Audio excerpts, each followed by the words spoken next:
Hello everybody, this is quick guide video how to install Toshiba portable air conditioner. Hey friends, if you haven't subscribed my channel, please click on subscribe button, then click on ring bell button so you can get the latest video notification from my channel. Before we make installation, I will explain a little bit more in detail about this AC unit. This is Toshiba 8000 BTU for 250 square feet. You can always buy different shape, size and color. If you have a more than 250 square feet area, you need to buy bigger size, or if you have a less area, you need to buy a smaller size. This one pulls most of 8 amp on 115 voltage. If we look about function wise, it have a tons of functions, but most important is automatic shut off, self-diagnostic tool, self-setting and timer. It comes with LCD remote. You can use this AC unit with the remote or from the control of the AC unit, and it comes with all the accessory required to make installation. You don't need to buy any extra parts or any extra accessory to install. When you open box, inside the box you will get all the stuff really nice packed.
After open box, I have laid down all the parts came with on my table, and we're gonna start making installation. First we're gonna install this plastic piece came with it to prevent this AC to hit the wall and something else from behind. Then we're gonna quick snap heat exhaust connector.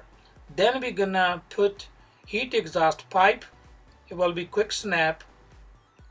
If you extend, this hose can extend from 18-inch to 60-inch. I'm not sure about the specification, but actually I measured with my tape measure. It measured max size is 60-inch. Then we have this window installation kit. This one you can install horizontal or vertical. This will extend from 24-inch to 48-inch. The best thing is you can use with the horizontal and vertical.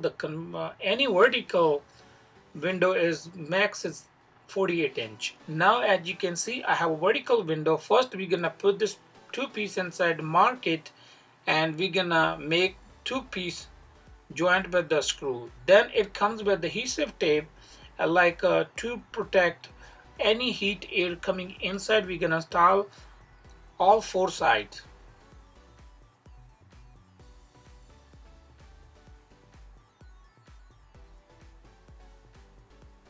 Once you're done, then you can put that window installation kit piece inside, and you can close window at the max you can do. Then we're gonna connect that AC hole outside a heating hose to the outside connector, and you can have a AC at least 22-inch from the wall, because they require a little bit more airflow all around the AC. If you have any gap around the window, you can just put foam around. It comes with it. Then the final step, you just plug in and turn on your AC. And in a couple seconds, you will hear a condenser coming on and start cooling down your room. As we can measure our temperature coming out of the AC is 58 degree, and outside room temperature is 80 degree. That's all for today. Thank you for watching. If you like my video, please like, share, comment, and don't forget to subscribe. Thank you for watching.